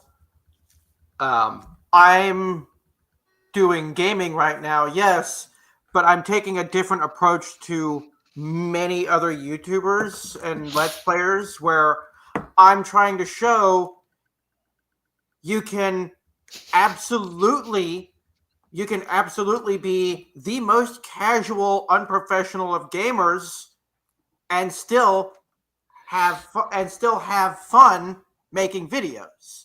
Yeah, that's one thing I'm still learning is I need to learn to talk more while I'm doing the videos, because if Shrubby's watched my videos, he can attest that there's huge stretches where I don't say anything. Yeah, that's having to be able. Plus, I can get that because you're having to moderate what you're saying while you're playing the game. Because when I was playing Red Dead Online, one of the people I gamed with, she was always running live streams, and she was having to remind me not to use profanity as much when dealing with griefers and trolls. What's your profanity? Yeah, and because I'd be like, what the hell's wrong with you people? I mean, okay, let's put that up. Yes, I suggest finding random topics that relate to the game or have people with you so you can just shoot the shit. That's pretty good advice for any type of streaming, because it's better whenever you've got somebody that a co-host that you can bounce stuff off of. And I mean, that's one of the reasons why Jeff and I are doing these the way we do them. I mean, on Discord, it's like, hey, do you have a topic to talk about this week? This week, all we have is the one topic. Let's see, you're not a monster, I am, but it's due to having multiple generations of Wisconsin ghoul blood that can do that to a person. Isn't that a Wendigo up there in Wisconsin instead of a ghoul? But yeah, having somebody to talk with and bounce stuff off of and shoot the shit, it makes it easier to do the videos, and it just makes it flow more natural. And one of the things I really want to do with this is to get my chat more involved and have them come up with ideas for, hey, can we talk about this next time? Have the chat come up with a topic and topic suggestions. That way we can have a more organic flow to the show,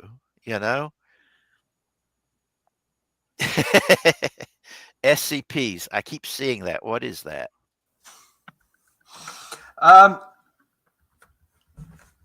It's easier to send you a few links, but basically SCP,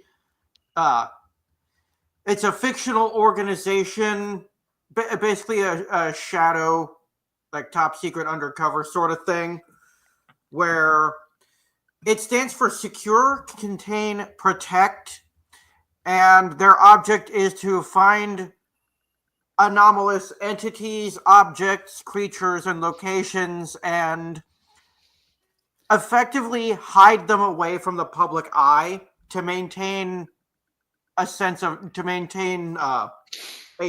normalcy. Aha, okay.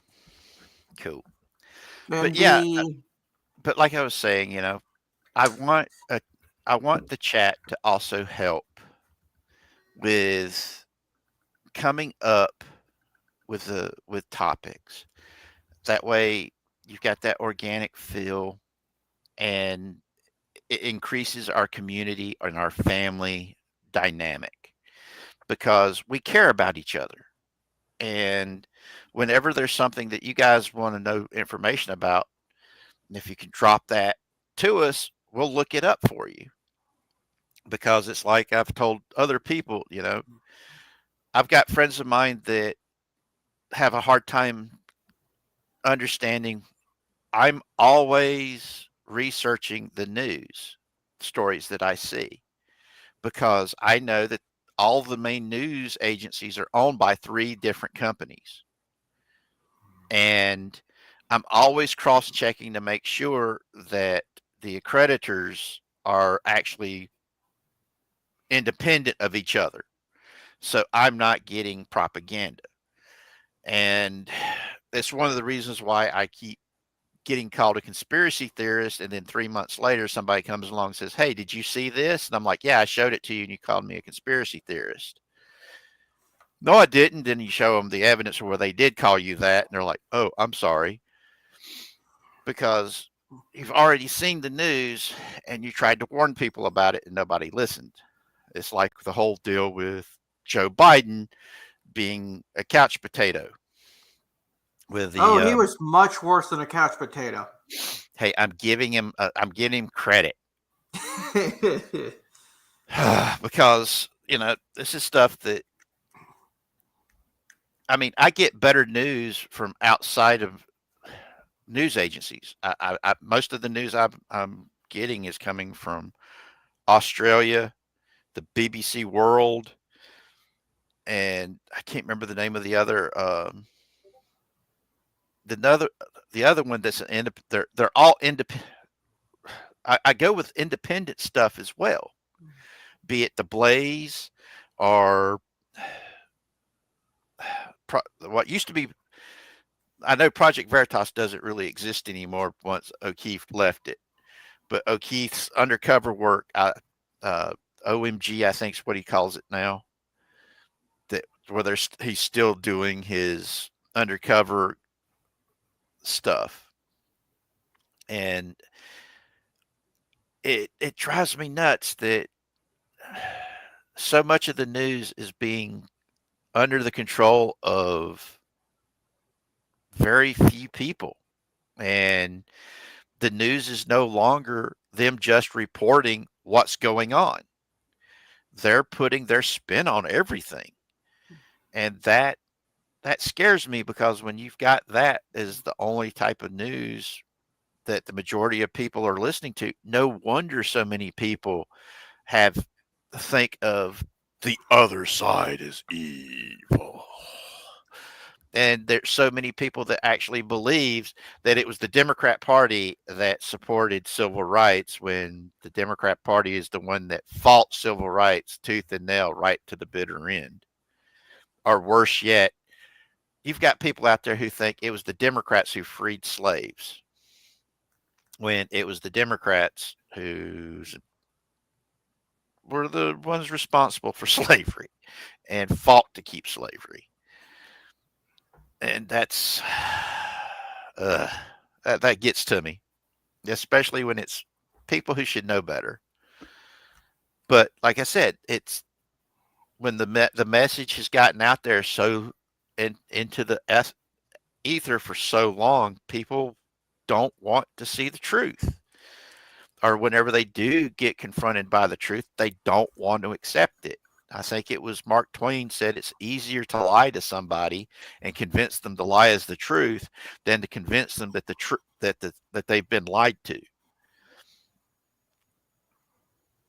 Yeah. Yeah,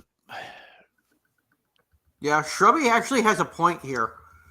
There's I can't remember what the guy's name was, but there's a guy way, way, way back in the day who is actually single-handedly responsible for news being either straight up lies or taking things that are true and putting negative spins on them to turn them into lies. Bernays. The guy's name was Bernays. He wrote the book on propaganda. It was Joseph Goebbels' Bible. The dude, Goebbels actually had a copy of Bernays' book on propaganda that was dog-eared, had all kinds of, those little tags that you stick in it to where you can find stuff. He had that thing memorized, and he used it like you would not believe. And that was how both the Nazi regime and the communist regimes were able to control the public by using the news and the media. And once you have, Bernays is the reason why women started smoking in public. Most people did not know this, that women, they smoked cigarettes, but they didn't like doing it in public because of the way it made their mouth look. And it's the same way with nobles that did not play the flute or anything like that would deform their mouth, that made it look like they were sucking on something, if you know what I mean. Yep. That was why women did not smoke in public. Well, Bernays had at a Macy's Day Parade a whole troop of women that would light up a cigarette, take a couple of puffs, then put it out, and then walk a little ways, and then take out another cigarette, light it up, take a few puffs, and so on, throughout the whole parade. And that's one of the things that started changing women smoking in public. But yeah, it's nothing so needs reforming as other people's habits. Fanatics will never learn that, though it be written in letters of gold across the sky. It is the prohibition that makes anything precious. Yep. And then Ian says, even if you convince them about who fought for against slavery and civil rights, they just pull out the party switch sides card. Yeah, that's how they like to do it, even though it's a lie. Yep. Like I said, they prefer the lie to harsh truth. And that's the problem with where our society has got today is Yep. too many people prefer it. It's because the truth hurts, and a lot of people will prefer their own lies. They'll prefer telling their own lies because it makes them feel good, and claim that's quote unquote my truth. Yeah. There is no my truth or your truth. There is only the truth. And anyone who tries to say, "Oh, well, that's my truth," no, that's your opinion. Exactly. If you have to add a pronoun in there, if you have to add a pronoun in there in place of an article, then you're making it up. Yep. And I look at the world. I like I've said in many times before, I've seen man's inhumanity to man, and I've seen man being some of the most humane, kind, and compassionate at the same time. Yep. I will never forget witnessing people being sold as slaves. I can never forget that. And I can't forget watching as somebody was stoned to death because she had been raped. Nor can I forget watching someone murdered because they were gay. I can't forget that. It's in my head. It's in my nightmares. And it will always be with me. It's why I keep telling people that this world needs more love in it. And when God put us here, He put us here for a reason. If you see something needing doing, even if you're not qualified to do it, you do it until somebody better qualified comes along to take your place. People keep talking about first responders being police officers, firefighters, and paramedics. No, they are a second responder. You are the first responder because you're already there seeing it happen. And even if all you can do is hold somebody's hand and tell them, please don't die, hold on, help is coming, then you do it. One of the things that came out of the summer of love that got me the most was when I think his last name was Dernan, was shot and he bled out in front of his friend's pawn shop. And they were this guy was live streaming the riot and live streamed the guy getting shot and laying on the ground. And he's sitting there telling it was this young black guy telling this old black guy who's bleeding out, come on, OG, you can do this. You can survive this. You can survive this. You can survive this. Don't give up. Even if that's all you're able to do, that's giving comfort to somebody in pain that might be dying in front of you. You are the first responder. You are your own first responder when you get hurt. God made us to be communal. He gave us the ability to be compassionate and empathic to other people. He did that for a reason. We're supposed to be God's hands in this world. Unfortunately, that means we have the ability to choose if we're going to do good with our hands or if we're going to do bad. Yep. It's like I keep telling people, a gun or a knife is not good nor evil. It's an inanimate object. It is a tool. What is good and what is evil is the heart that is connected to the hand that is holding that tool, is whether or not that tool is going to be used for good or for evil. You, ladies and gentlemen, that are hearing me, you're the good guys or you're the bad guys. You have to choose which path you're going to take. Are you going to be a good person? Or are you going to be a bad person? And as have seen in the past, even assholes can be good guys. But I like the point Shrubby makes here in the chat. yeah, nothing shits all over the racial divide more than a photo of the KKK beating up the white guy because he was telling them to stop, and the black lady is stood over him trying to stop them. Exactly. Yep. There is a hero that I have posted about on my Facebook, and it's this black man who was a musician who has caused hundreds of Klansmen to give up their racism, and they presented him their Klan robes when they left the Ku Klux Klan. And this man, to me, is the definition of a modern day hero. Let me see if I can pull it up, because he is one of the most amazing people I've ever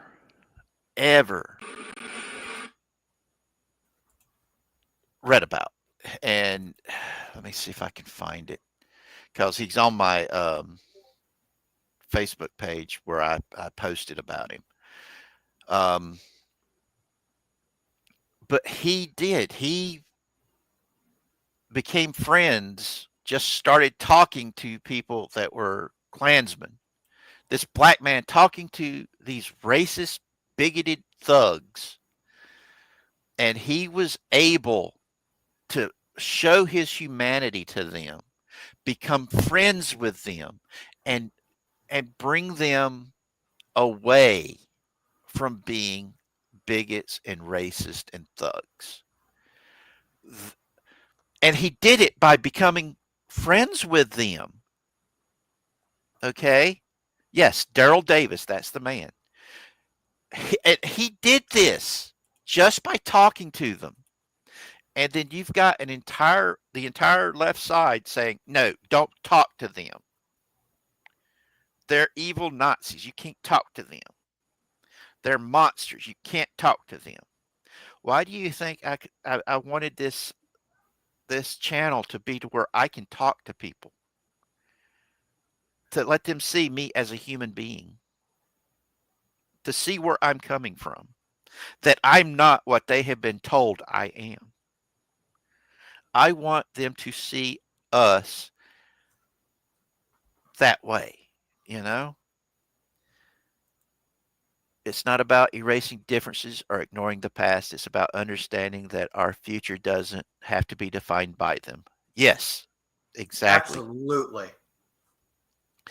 The future is vast, and it can be bright just as much as it can be dark. It all depends on the path we take. If all we're doing is looking back at all of the hardships of the past and assigning blame because of what people who are long dead did, and trying to hold people that had nothing to do with it guilty for sins they never committed, all you're going to do is keep promoting the darkness. You're not letting it go. You're not moving on from it.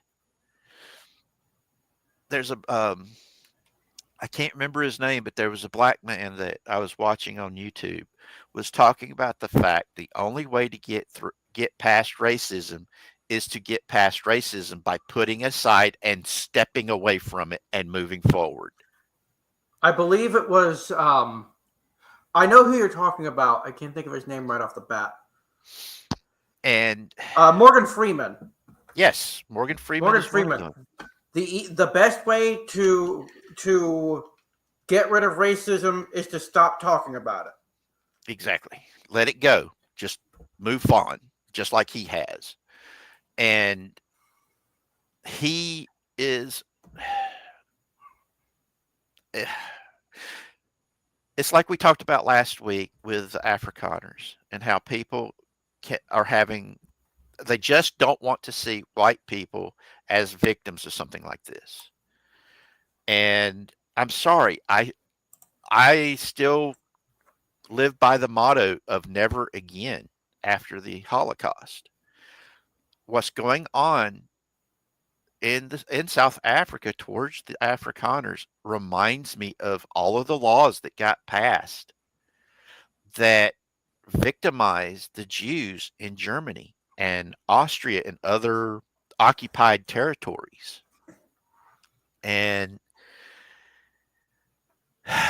it's it scares me that people are so willfully blind to their own biases. I know I have biases and I fight every day to overcome them. Yep. And I'm always asking myself the question, am I right? Can I be wrong? It's why I obsess over my news consumption and trying to make sure what news stories I'm looking at are true stories and not just some propaganda being slung out there. It's why I get upset whenever I've been I get hoodwinked by somebody who does nothing but promote this propaganda and pretend it's news. And it's frustrating. It really is that in this day and age that we're having to fight so hard to make sure we're getting the truth instead of bullshit propaganda. And there's no other way to put it. I'm not meaning to be political because I'm just talking about information and trying to get information. But unfortunately, there are people out there who have politicized it because they want their message, their political message, to be more important than the truth. And Yep. we've got to do something about it. We've got to call that shit out when we see it. And fortunately, we're actually seeing everyday people realizing this. That's why the ratings at MSNBC and CNN are in the gutters. And I keep telling them, get the hell out of my gutters because it's too crowded down here. I mean, us perverts need to have our own place. But a bump. Wait for it. Is Shrubby going to start giggling and laughing and pointing at me? Come on, dude. I know you're wanting to. You can do it. You can do it. You know you want to. There it goes. Yep. As you said, man, it's easier to believe the lie because admitting that they were lied to and they believed it, their ego would double over and die rather than do that. Very true. Very true. But yep. like I said, guys, I hope you guys had fun with our conversation today, that you learned something new. I've touched something in your hearts that makes you go out and be the change in this world to make it better. Because like I've said before, we need more love in this world. And like I've said before, you guys are the first responders. If you see something need doing, do something. Even if all you're able to do is hold somebody's hand and tell them not to give up.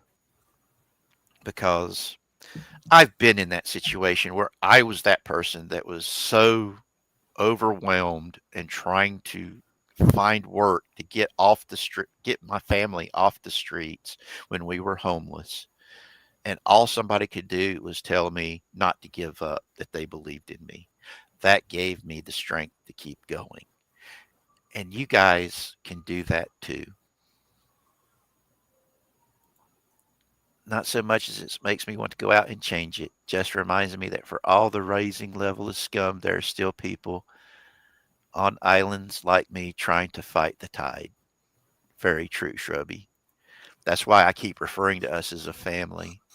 It's because we care about each other and we help each other when we're down. We're a family, brother. We might not be a family by blood or by country, but we are a family by love, by kindness and compassion. We are. We're why I believe that we can change this world, that we can do the right thing, and that by our example of doing the right thing, even when nobody's watching us do the right thing, we can make change. And I hope I'm not.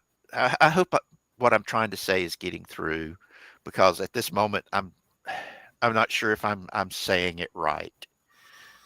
I But get the message you're trying to get across. I absolutely get you. exactly, Shrubby. Exactly. We are friends. We're family, and that's what we are, and that's what we need to look at. It's not about the flag that flies over our heads, even though I have fought for and I will die for my flag because of what it means. It's the freedom of speech. It's the freedom of expression of who you are and your ability to defend yourself against all comers that are trying to take it from you. Yes, family is everything. I know people keep making fun of me and bringing up the Vin Diesel references about family, but I'm sorry. That's just who I am. I see you guys as family. I see, I can see the kindness, the compassion, the care, the empathy that's in y'all, and how y'all will come together to help each other and care about each other. And to me, that's what family is all about. It's not just about the blood, it's about the kindness, the compassion, the love. Love binds everything. Love never dies, it can only grow. And with each birth, it doubles because it takes two people to make another person. All that love from each of those two people combines, that's an even bigger love. And it just grows and it grows and it grows and it grows. And to me, that's it. That's how I see it. It's how we are, man. We know it's you, and we make it stronger by making it both relatable and funny. Exactly. Well, guys, I hope y'all had a good experience today. If anybody wants to join in on panel talks that's in the chat, let me know. I'm more than willing to expand the chat. I mean, it's usually me, Buckethead, and Zachary on here, but anybody's welcome. And I do mean anybody. I am willing to talk to anyone because in the end, that's how things should be. It should be a two-way street of a conversation. I want us to be more. I want us to I want us to grow, and I want us to make a positive effect on this world because it's the only world we got right now. Hell, even when we do make it to the stars and go to other planets, we're still only going to have one Earth, and we got to Yep. make sure it's gonna be here. The only way this planet's ever going to go away is if some moron decides to use a cobalt bomb that's going to crack the crust. Because there ain't nothing we can do to kill this planet except that. But I still believe we were we were put in charge of this planet to take care of it, and we need to. Well,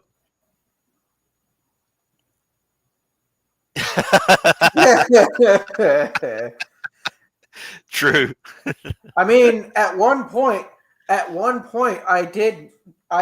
lost the calculations for this, but I did manage to figure out exactly how many newtons of force it would take to crack the Earth apart.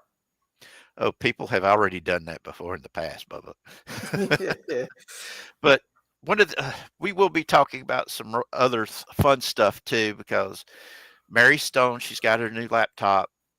We'll get to do talks about Doctor Who, be it the TV shows, the role playing games, the novels, the comic books. We're going to also be talking about other role playing game settings and other franchises. Who knows? I might see if I can get Antiderivative Jill to come in and talk about Star Trek, the TV shows, and the movies. And if I could maybe talk to Saul Shymack to explain the role playing game, the new Star Trek role playing game. I'll hopefully be able to pull that one off. I just need to be able to get a hold of him. Need to get his email address to contact him. This is the sort of thing I'd like us to be able to talk about, is not just current event topics like we have been doing. I want to talk about comic books. I want to talk about movies. I want to talk about the toys we played with when we were kids that had an effect on us in the today. I mean, I still collect 1/6 sized action figures because of my the old fashioned 1960s GI Joes, my $6 Million Man action figure, the Mego Star Trek action figures I carried around as a little kid, stuff like that. I want to talk about these things that I loved as a child, that shaped me as today, the things about pop culture that made life worth living, and what we love about it so much, and why we fight so hard to protect it. Because if we can show that, maybe the people will realize we're not the enemy. We're just trying to protect the stuff that we love. Oh God, yeah. Shrubby, like I said, And don't get me started on Transformers. oh, we could definitely talk about that. There was a time about 10 or so years ago when I was a walking treasure trove of random Transformers information. Like, I had Oh, access to the wiki. I could tell you which incarnation or which specific color of a character was from which different universe and all that. oh, sweet. Well, have I you used seen the role-playing game yet? I have not. Oh, I'll send you the links to it, because they do have a role-playing game. It's made by the same company that's doing the GI Joe role-playing game and the Power Rangers role-playing game. And those are Really? some things I would love to get somebody that plays them to talk about. Uh, my baby sister, I'm the reason why she loves GI Joe so much, because she basically stole my entire GI Joe comic book collection when I went to the Navy, uh, as well as my action figures. She got them all, and it's the Yeah. only reason why they still exist, because my mom got rid of everything when I went to boot camp. Yeah, But you had told us that story. yep, and but I also know Black Pants Legion also played the Warhammer 40K role playing game too, and those guys are pretty fun. Tex is awesome. BattleTech is one of my all-time favorite franchises that I've talked about on here before, that I want to talk about more. I mean, I'm going to have to go away from the chat for a minute to show you guys a few little things that I've got here. Come on, switch it over. Or why aren't you switching over? Oh, it's not letting me. Yeah, it's not going to let me do it. Dang, I thought I could. Well, I've got media assets here set up to where I can talk about all kinds of stuff, be it I've got background set up for Fallout. I've got it set up for Star Trek, Doctor Who, Judge Dredd, Space 1999, which is a new role-playing game that came out from Morpheus, the same people that do the Star Trek Adventures role-playing game, and the Fallout role-playing game, and a couple of others. And these games that they're coming out on these old franchises that people in my age category grew up with, and it's something else. I still haven't seen yet Blake 7 done, or UFO, though in the Space 1999 book, they do have hints that UFO is in the back, it took place in the same universe as Space 1999, which is pretty cool, if you know those two TV shows. that Gary Anderson put out. But yeah, I want us to have fun and not just talk about current events, because lately right now that's all we've been talking about really is current events and topics that have popped up in the news that have interested us. And I do want us to talk about other fun things as well, to share the love and get more people interested, and hopefully get people in the chats that's going to be asking questions about, hey, what character in GI Joe is this, or Transformers or Power Rangers, or whatever we're going to be talking about at the time, because that's what I think is going to help heal a lot of rifts. Because at one time, there's a commercial that Sideshow does where it talks about how pop culture is supposed to bridge the divide and bring us all together. And even when you've got people who just do the message above all else that's taken over certain franchises and has turned the fandom against them, purposely done it, I might add, we still love these franchises. And I keep saying that as long as somebody loves the franchise, it's not dead to them. And that's why I run a Star Wars game almost every Saturday with my son and our online friends. We run a D20 Star Wars game based off of the Living Force campaign. I'm using all the modules from the Living Force as a skeleton to run this campaign. And if you guys can take the time to check it out, it's fun. It's all it's really meant for is for to have some fun. And I'm wanting to do more of that and try to get other games as well as the the Star Wars game. I'd like to get a Star Trek game going. I've got all the notes for it. I've got the notes for a Space 1999 game. I've even got stuff done for a game of a zombie game, as well as one of a Jurassic Park style game. Speaking of Rifts, Palladium Books has announced that they will be doing a backer kit to bring back the Rifts Nokia game to PC and modern consoles. Cool.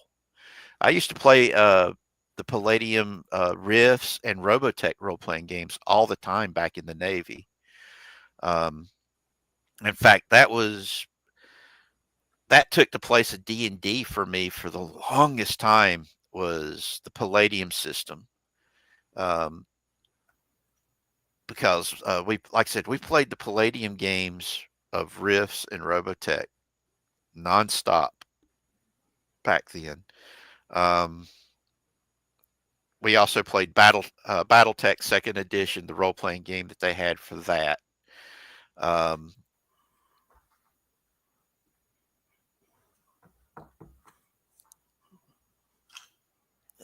me see. I wish I had the time to attend those games. I'm quite the peanut gallery in our D&D games, and I would probably bring the same zany quips and observations. Yeah, we've actually got somebody that he's playing Comrade, which is a pit droid. And he talks with a Russian accent, and he's a crazy droid that's funny as all get out. Played by Swimothy. He's fun in the game, so yeah.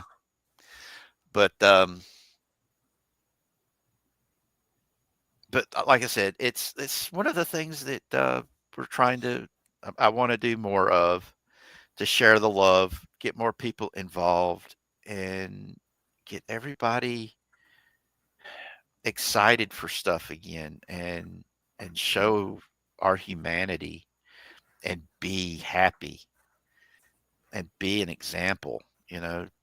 Bridging the gaps between us and being fun. Know where the rule of thumb needs to take over, but this is where the demon's just being an ass, or the players are. True. Well, guys, I think we ought to go ahead and call it. It's been great getting to talk with everybody. And I just hope y'all had a good time, had a good talk, made you think, maybe inspired you to be better, and share the love with others, man, because that's where we're at. We need more love in this world. We need more kindness. We need more compassion.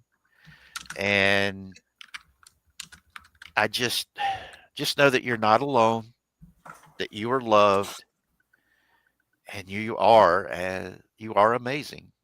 You are what's going to make this world better. So, with much love, much kindness, and much compassion, I wish you all a very blessed evening. And remember, any day you wake up is a blessing. And a bad day is a double helping of blessings because that bad day is showing you how to do what? Appreciate your good days when you have them. Because too many people nowadays think the good should just be handed to them. They don't realize the good comes when it comes. I love you all, and I'll talk to you later.